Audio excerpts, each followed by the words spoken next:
right. Welcome to another edition of the Bulluminati Podcast. We'll get into the football stuff and all the funny and stupid stuff. I think you guys saw that Seth and Steeg are here, but we'll get to the normal things here in a second. Just wanted to kind of touch on the news over the weekend. Former USF women's basketball player Nina Pahokee tragically died by suicide over the weekend in Wisconsin. She was a morning news anchor up there for the local ABC affiliate, and she was 27. And I saw a tweet from her mother, who said that Nina was going to therapy. She was getting help for her mental health things, and it just wasn't enough. And I think not enough in America has been done to combat mental illness and mental health crises just across the board. I know I've struggled with it, but I mean, she's 27 years old, and it's just kind of terrible. When I saw the news, I guess yesterday on Monday, it kind of shook me a little bit more than maybe I was thinking. We never really interacted. I wasn't covering USF when she was playing, but I did have a class with her at USF, and I think maybe that's why it kind of struck home with me a little bit more. She was like the first student athlete that I ever interacted with, like not interviewing. It was like, oh wow, there's a women's basketball player in my class. That's pretty cool. And she always had this great smile. Kind of had a great rapport with the professor, Dr. Pierce, in the mass comm building. It was kind of gut wrenching. And then seeing head coach Jose Fernandez's press conference on Tuesday discussing her, and it sucked. I know Jose pretty well, and it sucks to see what he's going through. I feel terrible for her and her family. She had just gotten engaged in July.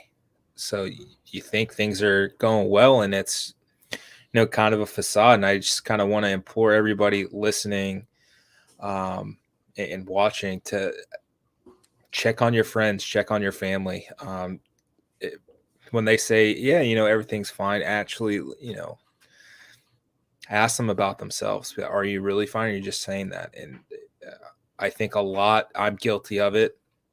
I'll say, yeah, I'm fine, and just kind of keep it moving. And sometimes people just need to unload their weight without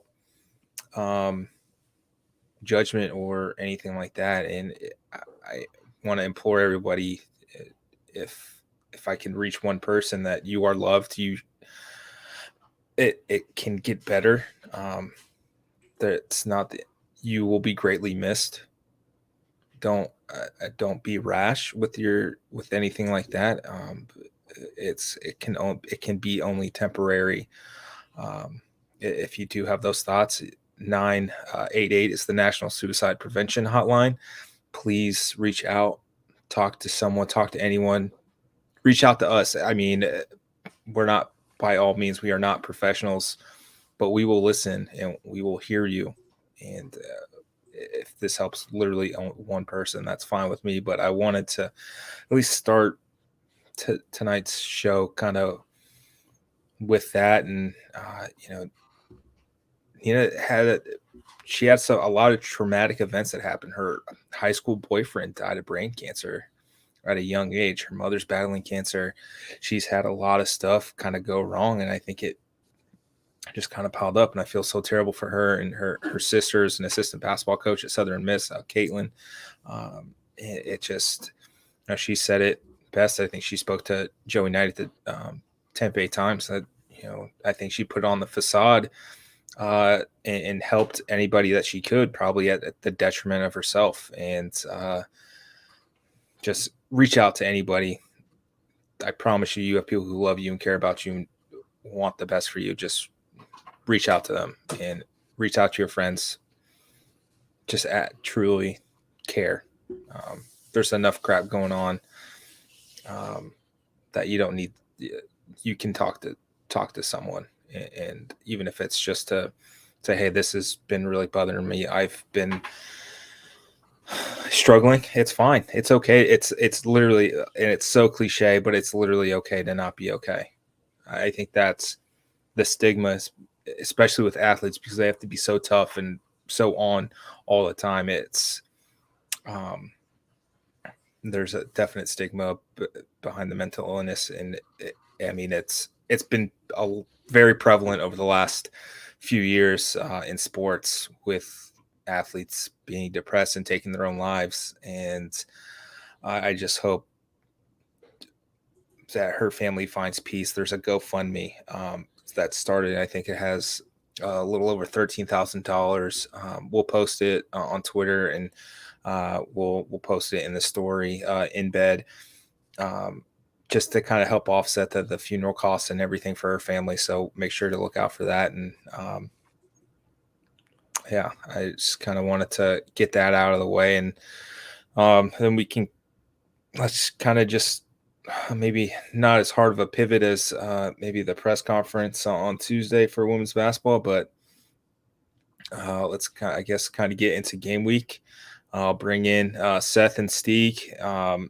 Hey fellas, I appreciate you giving me a few minutes to kind of discuss that. It really kind of shook me a little bit, so I appreciate that. And we'll kind of, if you guys have any thoughts, please, by all means. I just wanted to be the one to address it. And if you guys have anything, I know that Steve, you've been kind of open with anxiety over the last few months, and just if you guys have anything, please feel free to share. No, you hit the nail on the head with it. I think communicating and talking is the most important part, and there are times where it's tough to talk and it's tough to have those conversations. There are times you kind of just want to let it all run by the wayside and hope it all kind of ends. And I've been there. I've done years of therapy, done years of trying to find a better way for myself. And people seem happy-go-lucky all the time, but deep down they could be hurting too. So the biggest thing, you talk to your friends, talk to your family. There's no shame in asking for help. Everyone kind of wants to be self-made and self-righteous through it all, but when it comes down to it, everyone kind of can use a pick-me-up every once in a while. Yeah, I mean, humans weren't meant to live life alone. Yeah, it's tough. You got to reach out to community and those around you. And that's how we've been living for pretty much our entire existence. So it's not a weakness to reach out and ask for help. And I think it underlies the importance of empathy. Just because somebody, like Steve said, seems happy-go-lucky, well, it doesn't mean you shouldn't treat them. You should treat them poorly. Or I think it's good to treat everybody with respect, have empathy for other people, because despite what may be going on in the outside of the kind of veneer they're holding up, they could be dealing with some issues internally. So I think more empathy is never a bad thing and would probably make the world a little bit better. I agree. And on that note, it will go to the regularly scheduled podcast. The US, I mean, this is so like, if this was like a legitimate commercial break and then come back to it. So pretend that there was actually like time in between this and actual football content. I can throw the 30-second video in real quick and then stop it. No, okay, there we go. That's 2 seconds. It's a clean break. There we go. So South Florida Bulls start the 2022 season on Saturday, September 3rd versus BYU at 4 p.m. on ESPNU. It's scheduled to be hot, could rain. Bulls upset? I mean, what are we anticipating? I think we've kind of talked about what this team can be, can't be, kind of ad nauseum over the last month and a half, 2 months, especially as fall camp kind of kicked off. You get a new starting quarterback. The game's here. Do we feel better, worse as we creep toward game week? Seth, I'll start with you. Yeah, it's still, I think, with how much turnover has happened on the roster every year, and especially turnover at quarterback, it's really hard to kind of know what to expect. I think you're expecting improvement. How much, it's going to be hard to tell until we actually see the team on the field. But That's kind of what I'm expecting improvement. So that may mean scoring points would be improvement. But I'm expecting a little bit more than just that. But a win, I think that's a lot to expect in this first game. BYU's a really good team, but there are some here. Let me see if I can throw this up on the screen here. I don't know if you guys saw this earlier today. Cooper Patagna, who is like the head of scouting for 24/7 Sports, who used to work in the football building for, I think, Washington, LSU. He's like a personnel guy. His upset of the week is Gary Bohannon and USF over BYU. So pretty good opinion there. The guy that's kind of run scouting for all of 24/7. Been around a lot of football players, and he really likes Bohannon. So that's fun. I mean, who doesn't, except for maybe Timmy McLean and his dad? Yeah, there's at least two people at minimum. Yeah. Steeg, what are you? I mean, you're always the eternal optimist here on the Bulluminati Podcast. As we creep closer, are you coming back towards reality? Or are you still? Where are you leaning right now? We'll dig into the numbers as we get deeper. I'm an absolute teeter-totter every 35 minutes about this game, because there are times where I'm thinking about last year and thinking, if only they had a little bit of a stringent defense, if only they had a little bit better quarterback play, they would have probably won that game last year. And then, I think, we're on paper supposed to have a better defense, and by all metrics, we upgraded a quarterback. That's a pretty good sign. And then I think, BYU also upgraded at the same time. They've added a few key pieces here and there. I will teeter back and forth about this game, for basically up until kickoff. Well, for me, not my wedding, but I will be at a wedding. So I will actually not be watching any of this game. So I'm expecting to come back to a very happy fan base that's all united, having a good time and being friendly towards each other. And that's, my expectations are there that we're all going to be super cordial with each other. Now, if they win, are you allowed to watch any more games this year? No.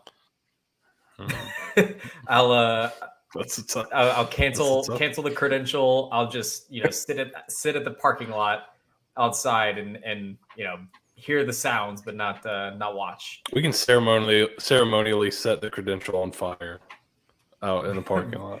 Give it a Viking funeral. Throw it off the top of Ray J and let it fall down on Dale Mabry. There you go. That's not terrible. That's not a terrible idea. So for me, it kind of boils that, like Steve, you mentioned that this BYU team's pretty talented. They returned, I think, the third most production this season, and then they added a really good running back from Cal.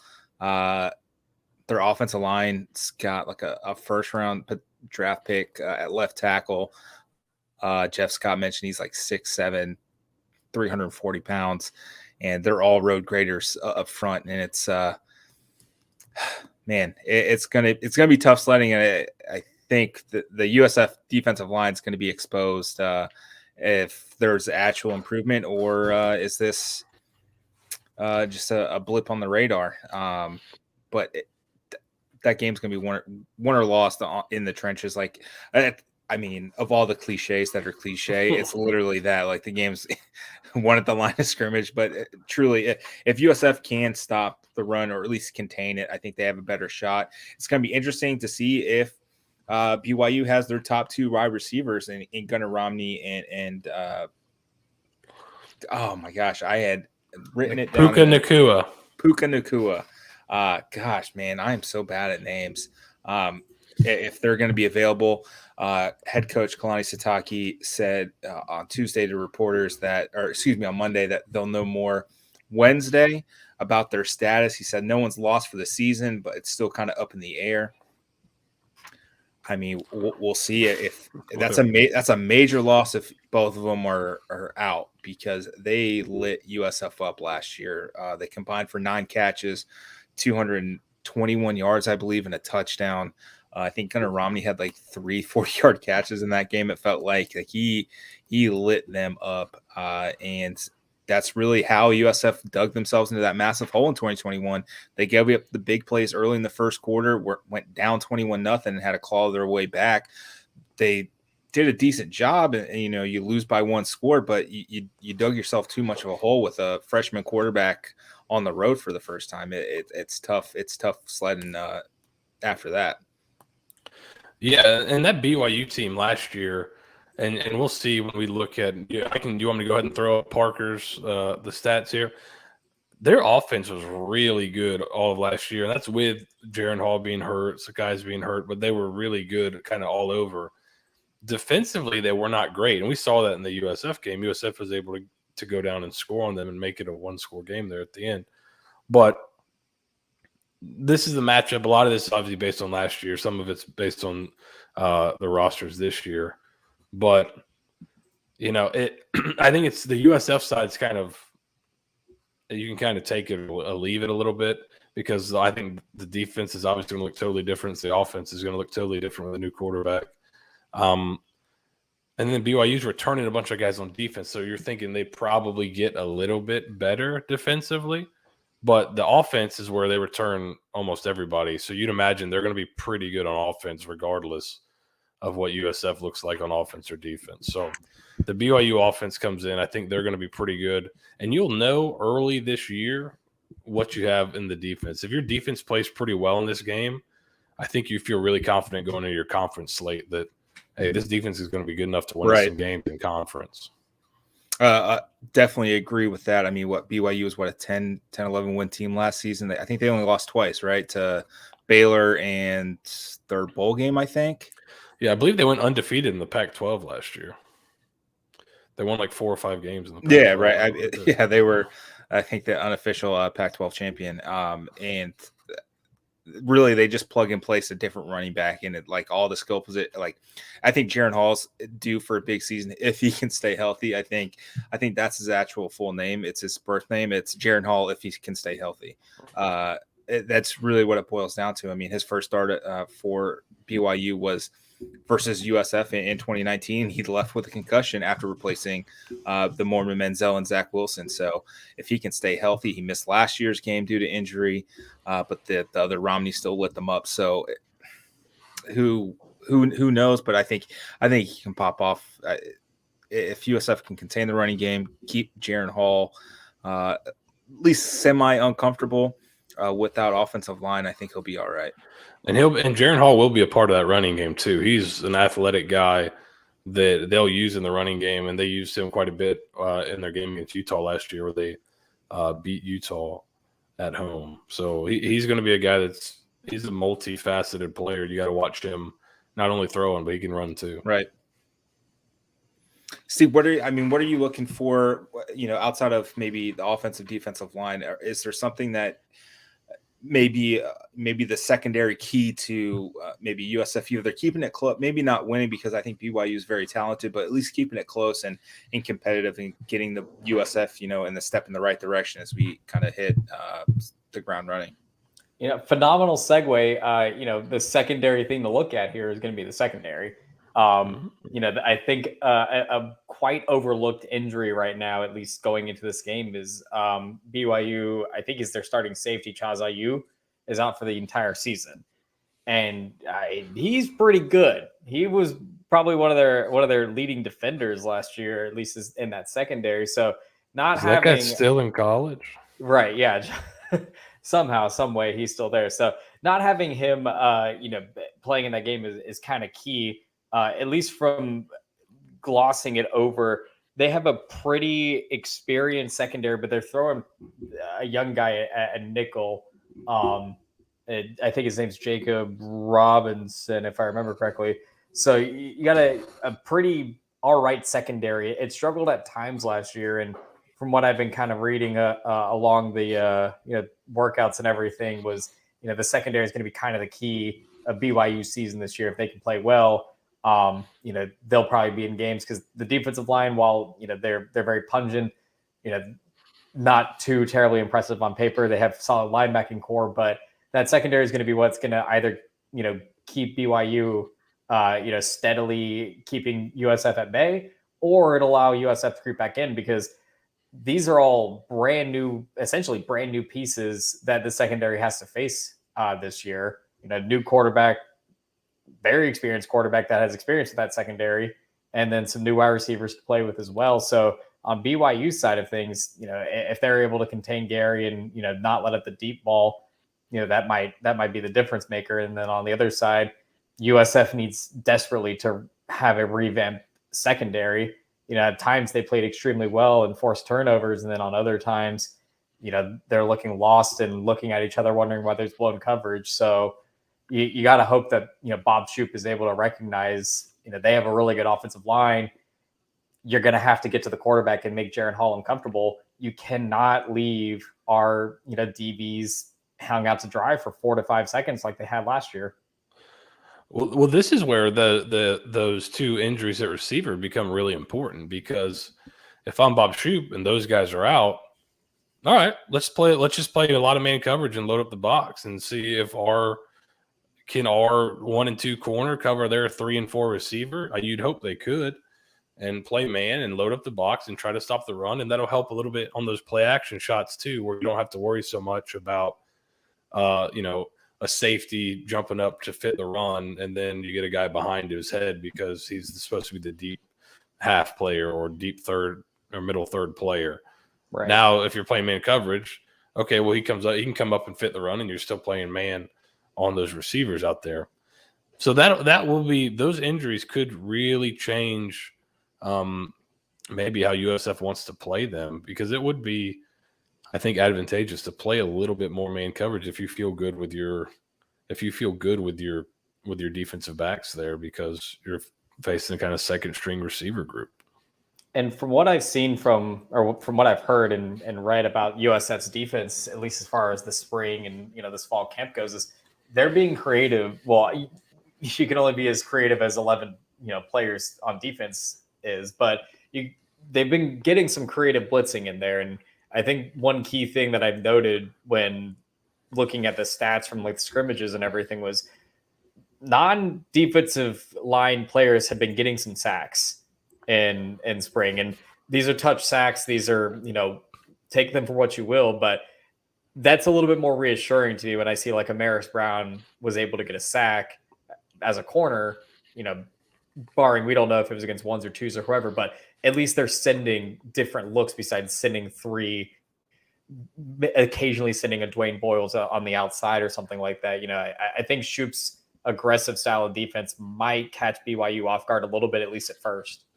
And it would be interesting to see. The one thing to watch as you're watching the game, if you're in the stands or on TV, see if USF switches up their front a bunch. See if they start with like a 4 front and then go to where it looks almost like a 5 front with Boyles walked up on the edge and more linebackers in the game than normal. So maybe you don't see the 4-2-5. Maybe it's more like a traditional 4-3 look, and Boyles walks up, so it looks like a 5-man front, and then you have Gordon and Greer back there, or whatever combination of guys they want to put back there. I'll be interested. That'll be one thing I'll be watching for. They're going to switch up the fronts if BYU comes out in a bunch of multiple tight end stuff because they're down 2 receivers.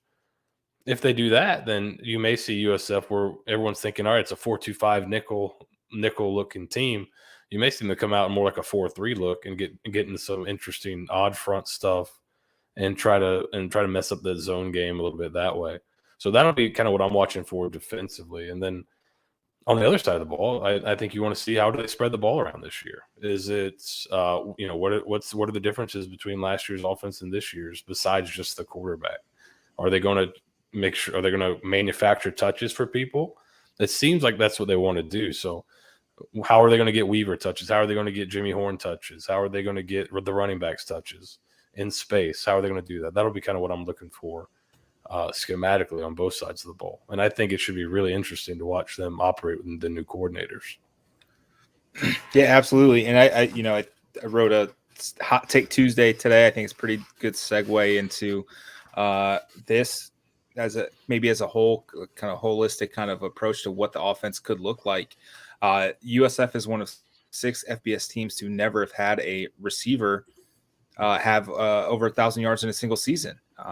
They are joined by Army, triple option, Navy, Sea Army, Charlotte, Texas State, and Georgia Southern. Sea Army and Navy. Right. Texas State, Charlotte, and Georgia Southern have played a combined 25 years of FBS football. So compared that to 23-ish, I think 22-ish for USF. It just seems like it's never going to happen. You've had DeAndrew Rubin couldn't do it. Marquez Valdez-Scantling, who is an NFL player, couldn't do it. Rodney Adams was very, very fast, couldn't do it.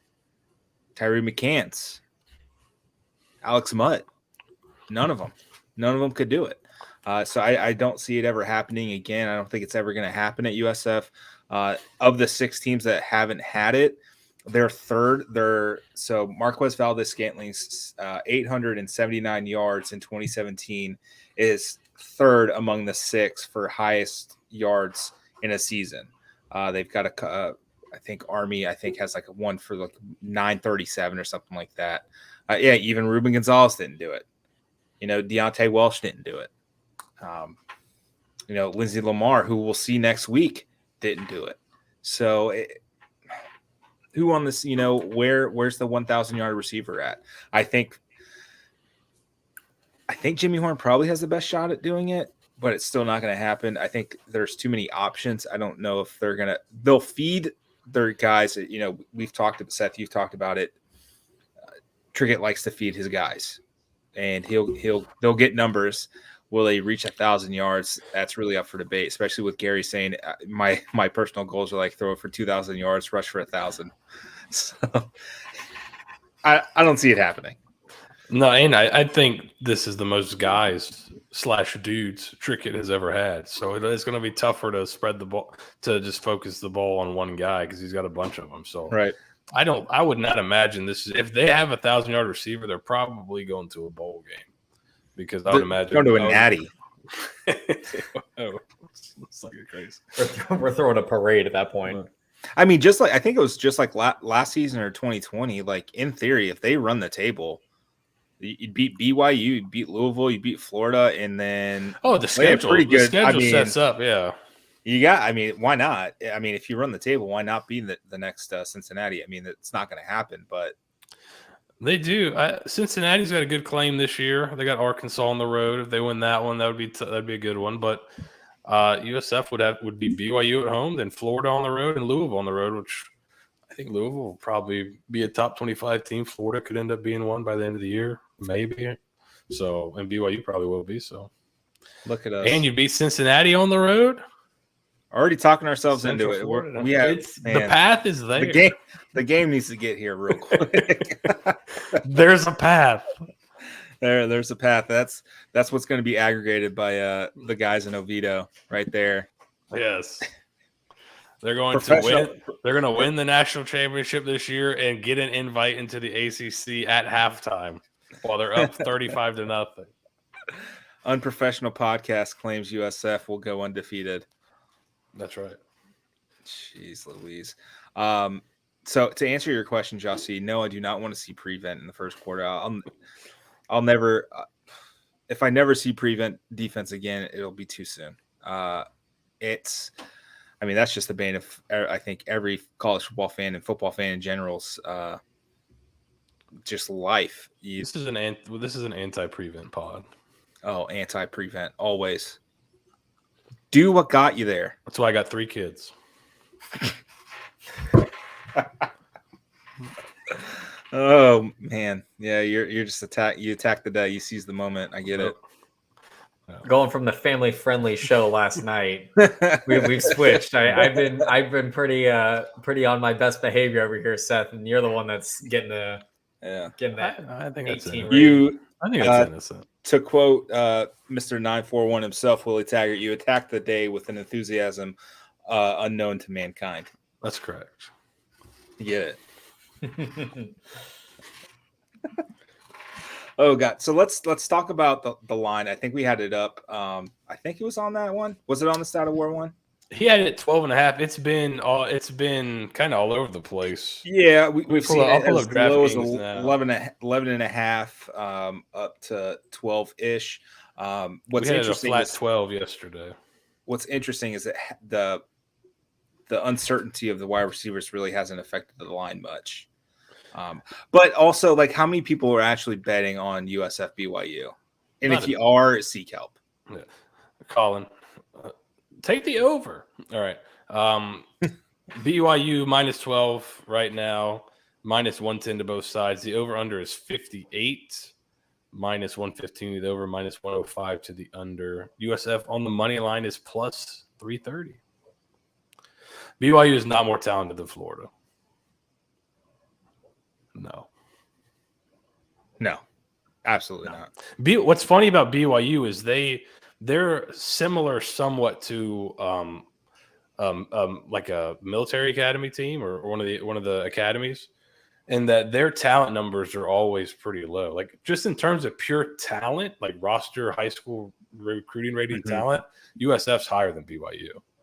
But BYU's got the mission stuff and some of that other stuff where guys come in and they're kind of older and more mature. They have a 27-year-old starting safety. Like he's a little bit more mature. Yeah, so I don't know if the talent number always captures what they have. It doesn't seem to, because it was the same way last year where USF technically had the more talented team based on high school talent rankings, but BYU had just obviously had a 10-win year, 10 or 11 win season the year before, and was again a really good team last year. So it's kind of hard to gauge their talent. But if you're looking at just like the team talent composite, no, Florida's like a top 10 team. BYU's like 80. Yeah, and USF's like in the high 60s now. Yeah. I think Jeff Scott touched on it Tuesday in his press conference that of all the years where maybe the age difference doesn't matter, it's probably this year, maybe next year, where, the left side of USF starting offensive line are 6-year seniors. So they're 23, 24, 25, maybe. So that doesn't really hold much weight this year. In other years when USF maybe has, a couple of freshman offensive linemen, then yeah, we'll absolutely say that. But I think this year, I think they're just going to be out talented up front on both sides of the ball. I really don't think USF has a shot to win unless something just absolutely insane happens.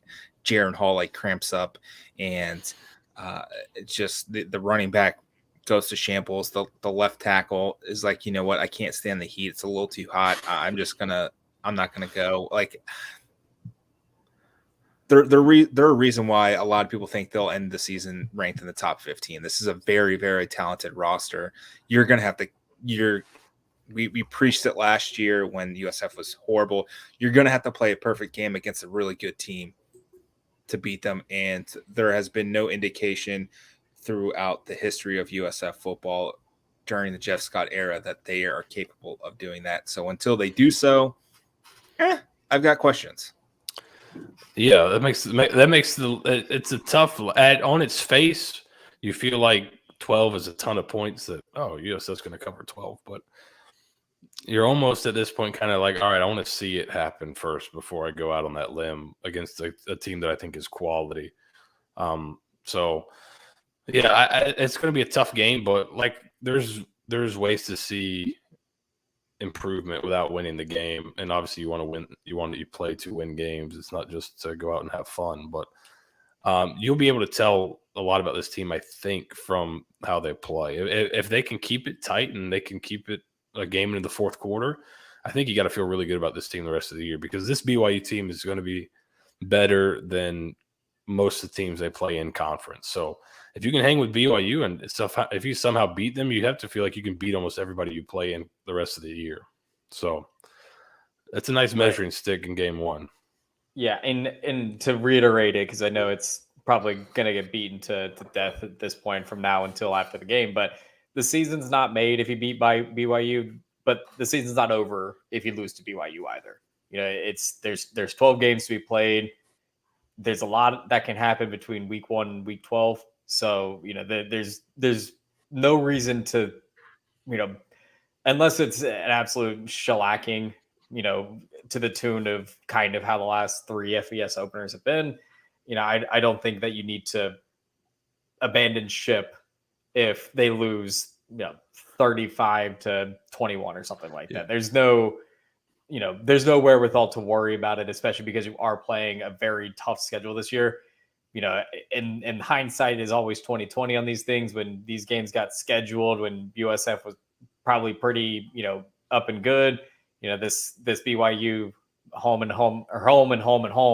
looked pretty good. Now it doesn't look so good because you sandwiched yourself between Florida and Louisville at the same time. So, that's, you gotta take the lumps while you can, but you can show a lot of improvement this game and this year, and those wins are still going to be kind of maybe not quite there. You might be able to get like a 400-yard game and look really good and score 41 points, but fuck, you're playing Malik Cunningham and Louisville on the other side and they score 56. You got to be able to take the lumps while you can, and hopefully, battle testing yourself in a tough, schedule like this, you might be able to prepare yourself a little bit more for those in-conference schedules when that's what matters. Because I think most USF fans, they'll take a 6-6 year.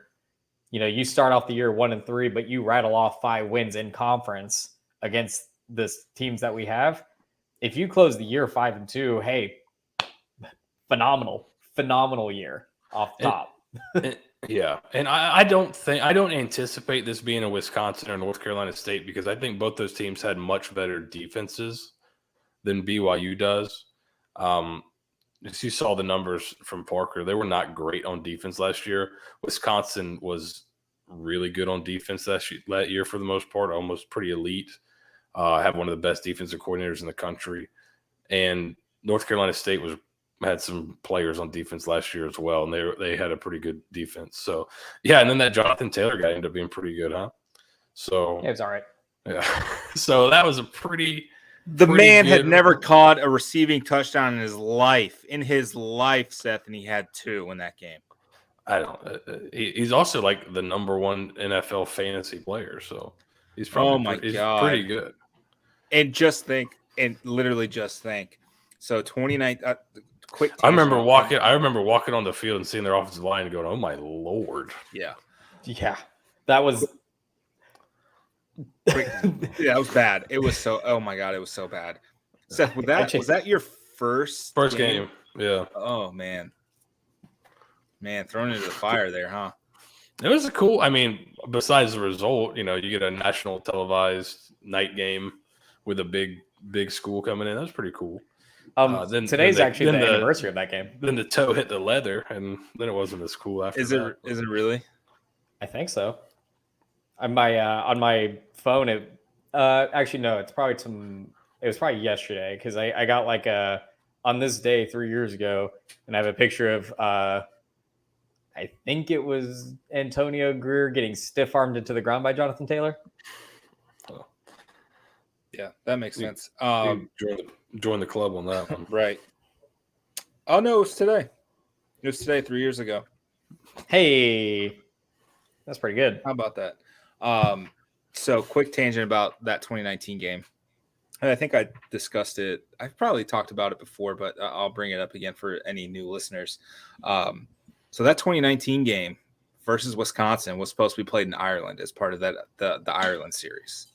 Like that was a thing that was going to happen 100%. Charlie Strong said no. He was like, I'm not giving up a home game, which well and good. That's fine. Sure.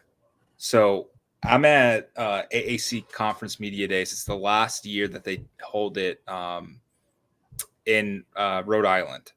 And this was it was after the 2018 season. I basically said my piece, like, Charlie Strong isn't the guy. You got to get rid of Sterling Gilbert, all this. He comes and sits down and eats lunch with me during media days. And this was right after, I think it was right like two or 3 days after, like, there was a huge story about how he was like selling his house, or he bought a house or something like that. Something crazy. like just like it happened with Jeff Scott. It was like something like that happened, and we were just kind of shooting the shit. And I'll preface this by saying I love Charlie Strong, the person. Charlie Strong, the coach, a little sus.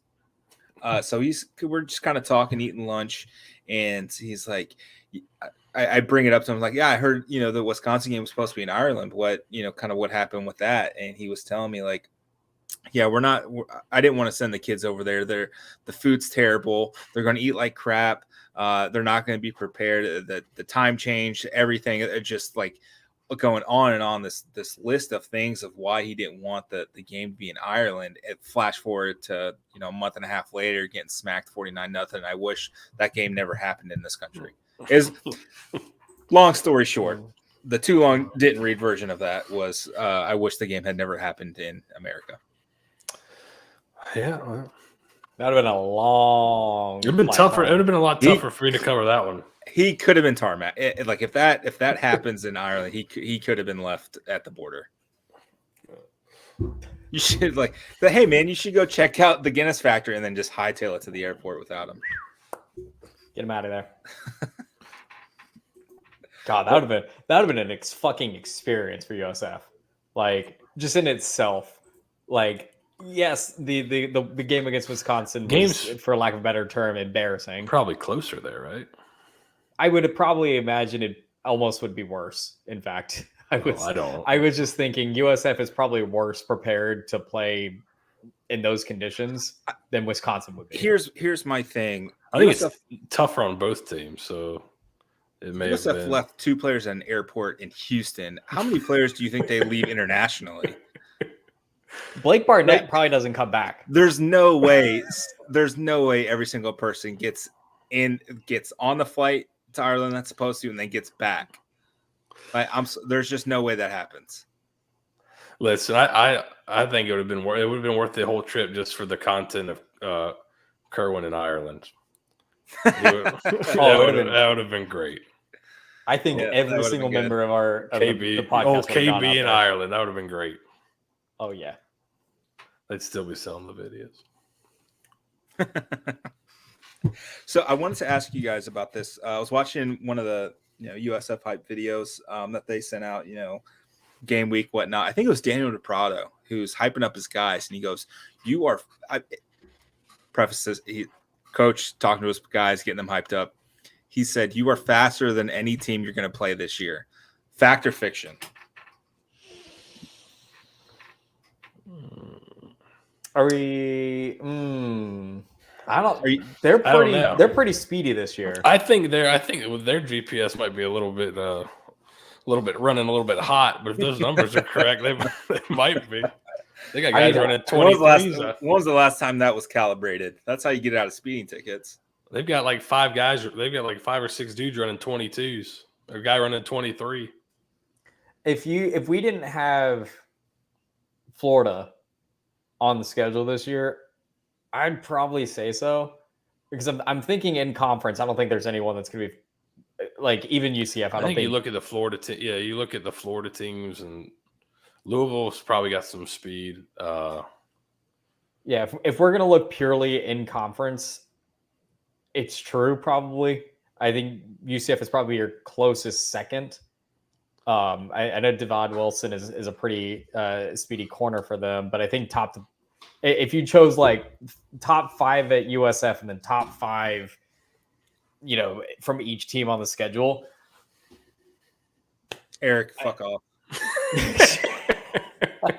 You had a sensitive subject there. I love you, but I think it might be close. Yeah, he's too small, so it doesn't count. He's too small. I think you could probably put Jimmy Horn, Brian Battie, Will Jones, Sincere Brown, allegedly, 23. Yeah. And then I think Matt Hill still has a bit of speed. I can't remember who else was in the top 5 there, but I think if you did like 5 versus 5, I think you probably have faster. But I think if you did like 1 versus 1, like top guy versus top guy, I think Houston and Cincinnati and UCF probably have someone a little bit faster. I just think there might be a bigger drop off. I don't know how fast Florida is, really. they're not like they don't have a lot of speed demons at receiver. That was kind of Mullen liked to recruit big bodies, so so they're not super fast. I don't think. That's kind of mention that's not a good idea. Man, that's just some guys just like big, tall, stiff receivers that can't move. I don't know why. Some guys like it. But I don't know how fast Florida is. I'm sure some of their DBs are pretty fast, and Bowman was fast, but he's at UCF now. So, yeah, I don't think the difference is gigantic, which is good. That's a step in the right direction. I think if you asked me in like 2019, I would have said, there might have been some substances involved before that statement was made. Yeah, I think they may have been hitting up Fernando Tatis for that. But I mean, in 2019, Kerwin Bell said I had faster guys at Valdosta State, so I don't like that was spoken out loud by the offensive coordinator. Yeah, I saw that. I was like, man, that really kind of caught my attention there. That was a little shocking. Now, I want to touch on this briefly. Seth, I know you've had some departures and some unfortunate injury luck before. Oh no! before the season's even started. Yes. Do you happen to have the roster by chance? I know I pinned it in the podcast. Let me find it here. Page. Yeah, I've got it somewhere. So it's week 1 of the Bulluminati Podcast Fantasy Football League. I will say I'm probably sitting pretty for the season for this week with Kerry Bohannon winning the quarterback job. It seems unlikely that Steeg's stealthy pick of Jordan Smith is going to get any run, unless you're hearing that there may actually be some gadget plays for him that you're just keeping it a secret. I finally got the answer from one of the 4 people that I messaged about Jordan Smith. I'm less hopeful. Yes, Eric. I for some stupid reason I agreed to that. Ugh.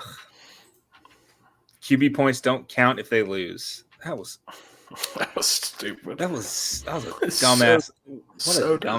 What a dumbass. It at least is going to even the playing field for the entire season. Like, well, I mean, it's not. So we may. Well, here we go. Oh man. And Steeg is dealing with I don't know if it's technically injury related, but Yusuf Terry will not be playing in week 1. Right. But I mean, I feel pretty good. I mean, we still got a lot of points on the board. I will say 2 things about my selections here. The first one is the good one. I know I teetered between Rashawn Yates and Clyde Pinder for a little bit there. I'm really glad my gut decision told me to take the guy that's been on the team for a little bit and has actually got a class. But the Chris Matillo, I have seen some inklings that he might just be a blocking tight end. So I thought that one pretty good. Those were the inklings when he transferred. When he transferred. You got caught up all in the hair, and I said big, we smart need guy. more handsome tight ends. He's smart. He's attractive. Yeah. He probably has 2 hands. He'll probably catch a pass at some point. So yeah, I feel pretty good with. I feel pretty good at receiver. Yeah, Joffrey Brown is. He said he was running with the ones, and it was running with Yusuf Terry. So if Yusuf Terry's out, I got 2. I think I might have 2 of the 3 starting receivers. So that's pretty good. That'll be something. Yeah, I hopefully Latrell's back to like 100% ish soon-ish, and maybe now-ish because. I drafted under the pretense that I would get points all the time. So this is It's Yeah. it kind of threw a wrench into my game plan here, but I still like it. So of the guys on the list, who Seth, one guy on your team that you're most excited about, who could be, if all things being equal, take out quarterback, who's the guy that you think could lead you to a victory or a high scoring week? Who do you think is going to be your top performer this week? Listen, he's the team captain. We named the team after him. It's Jimmy Horn, leader of the Horn Dogs. So that's the guy. I mean, the team was named after him, even though he wasn't my first pick. He's the guy I wanted. So I think if he has a big game, we've got a shot. Unfortunately, but fortunately, if they win, then we probably don't have a shot. But Jimmy Horn, I think, is a difference maker against anybody. So he's always going to be my pick to be a guy to watch for. If they can get him the ball in a bunch of different ways, he'll make something happen with it. So he's my pick. He's my number one guy there. Perfect. And Steeg, for your team, outside of Yusuf Terry being out, I think you still have all of your options. Who do you think, if you pull a rabbit out of your hat, man, who's the guy that's going to be the top performer for you? I mean, we gave him the nickname this last year because, by God, if he can't, replicate it this year, I'd be pretty upset. Jaron Mangum, is obviously going to be your running back one. You've got a stacked running back room this year, one way or another. A little less stacked now. And you have, a little less stacked, but you do have at least somewhat of a comparable running back, at least a little bit, with Jason Albritton as kind of your bowling ball back. If you're in a third down and goal at the 1 yard line situation, you might have a true freshman Jason Albritton going out there instead. But he's not taking a single. I was about to say, no, do you think? I was about to say, against Howard. Do we really think that is going to happen? Absolutely not. Yeah. No, but in the future, he is a fun camp story, like Alex Muck getting the starting job coming out of camp in 2016. It's going to be all Mangum style. Yeah, but it's going to be Jaron Mangum. I mean, he's running back one for a reason. He is probably going to get a majority of the touches this year, at least as far as running plays goes. I think they'll probably use Brian Battie in a more hybrid style of usage there. So, if there is a God up in the sky and he says he wants to bless me, he will give Jaron Mangum every single touchdown on Saturday. Okay. Well, Joe's had a really good camp too, supposedly. So. And Steeg could be coming in here and just grab like all the touchdowns with his guys. I could. And Joe is. I think Jeff Scott mentioned that he's been weirdly like kind of very improved from spring to fall. Yeah, I think is how, because I think someone had mentioned it, at least on Twitter, that there was a time during the spring game that he kind of alligator armed a pass over the middle. Kind of was going to go for it, but he could have seen it a bit. Yeah, I could have seen it, but that caused a little bit of concern. But from the improvement from spring to fall, he was kind of mentioned there. So he could be your difference maker at some point in a game or two. He creates a big mismatch for some defenses. Absolutely. I think my choice is Brian Battie, and it's probably not close. He's going to touch the ball in 3 different areas of the game. He'll get some carries. I think he'll catch some balls out of the backfield. Plus, I think BYU may be stupid enough to kick the ball to him once or twice and then kind of forget about it. I think he's my option. Close second with Xavier Weaver, because I think he'll get a lot of run as well. And I think he may be the punt returner as well. So different facets, but I think my go-to is Brian Battie. You think they put Jimmy back there with Battie? He was last year, wasn't he? Yeah, I think so. Oh, yeah. They've been preparing for that. They mentioned it. Now. I think Jimmy mentioned in one of the things that like he's gonna, or one of the two mentioned that like Jimmy's probably gonna get more touches this year unless something miraculous happens. He's got to hold on to the ball. Yeah, that was his issue. That was his issue on kickoff returns last year. He's ready. We've been talking. I hope so. Yeah, been talking about him up for sure. We've been making him carry a ball to class. All right, let's wrap up football, and I just want to kind of touch on the Russ Chua situation kind of going on right now. Let's get our predictions. It's always fun. I think we we did a pretty decent job last season. We'll just kind of Who's go we? around. Well, I mean, Me and Nate. yeah. Seth and I did pretty good. There you go. I think we only missed the ECU game, maybe. Yeah, and we got really, really close on scores as well. So that's And the Tulane game too, but Oh yeah, that was a bad one. That was brutal. no one showed up for that game, so it doesn't count. Yeah. But let's start with Steeg. Let's do it. Give me who's going to win and give me the score. And we'll keep track all season long. And the loser will have to eat. If you have, if you guys have predictions, put them in the old chat here. Eric, 35-31 Bulls. Don't let that sway you. Do you want to talk about that spicy thing, or we're going to wait till the end on that? Yeah, we'll wait till the end. Okay. I want to believe. I watched a lot of Ted Lasso. I want to believe. By God, I love what Jeff Scott did this offseason. I feel like USF made a bigger jump to be competitive this year. And I think BYU took a nominal step up as well to inject some talent in their side as well.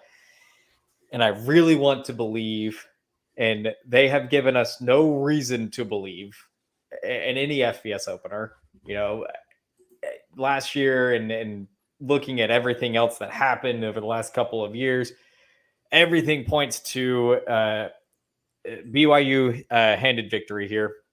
But I'm stupid. I'm the stupid one. I'm going to go with a 38-36 USF victory. Oh.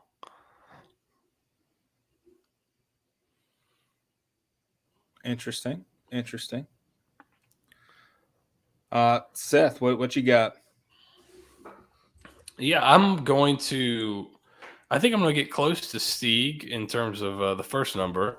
I think it's going to be BYU 38, and we'll say USF 24.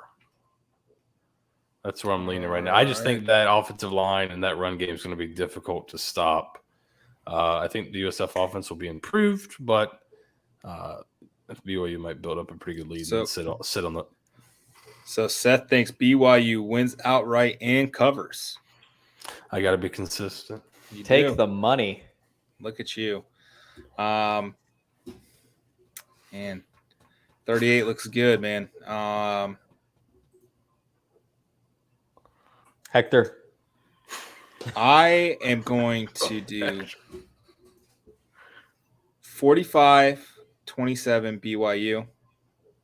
I think the Bulls offense shows signs of life. I think, Seth, as you mentioned, that offensive line for BYU is just a little too much for the revamped defensive line to handle. They don't have the horses yet. They're not ready for this kind of offensive line. It's in no way an indication of what will happen in the future and during the season, but as of right now, they are not talented enough until proven otherwise. But they scored points for the first time in an FBS opener since the fourth quarter of the 2018 Georgia Tech game. So that's a win. That's a win. There you go. Okay. So now that the predictions are out of the way, I wanted to briefly touch on the Rush Chua situation, which is weird, probably to say the least. Let me pull something up real quick. So I got tipped off probably like a month ago, but maybe less than a month ago, about 25 days ago or so, that he was stuck overseas in Cameroon. And they took his passport and they're not letting him leave. USF, the State Department at USF, is doing everything they can to get Russ back on campus. And they're just in this kind of weird purgatory. He wasn't flagged by Cameroon. It was flagged by the United States on the way back. He's done this trip already. I think Brian Gregory talked about it a couple weeks ago. I think it was in 2021. He did the exact same process to get over there to see his family, and then he got back for last season, and then he was doing the exact same thing this year, same exact paperwork, everything, but for some reason it got flagged, and there's no rhyme or reason to it. They're kind of just in this purgatory kind of mess of just roll of the dice. It really seems like. I know Russ put out a video, I think, that USF posted, basically saying, if help me get home kind of thing, help me get back to the States. He's trying to do the online. He's taking classes online right now. He's scheduled to graduate in December. He wanted to get started on his master's degree, and it's just kind of on hold. He's said, it's tough. The time differences, the spotty Wi-Fi internet connection. Lord help me, I know what he's talking about there, and I'm stateside. So it just kind of, that's where we're at right now. I haven't heard anything to suggest that it's being resolved in a timely manner or that it's going to be resolved soon.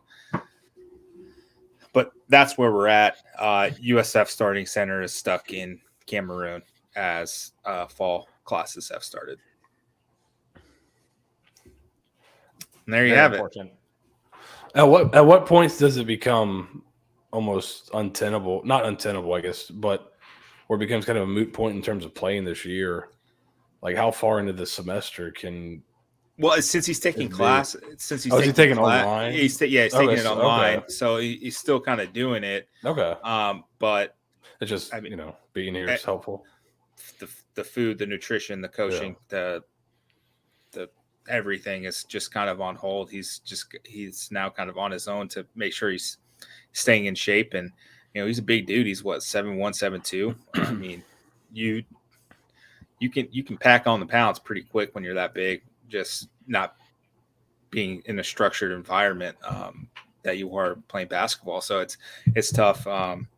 Also with him as he tries to get back stateside to compete. I think the team's going to be a lot better this year.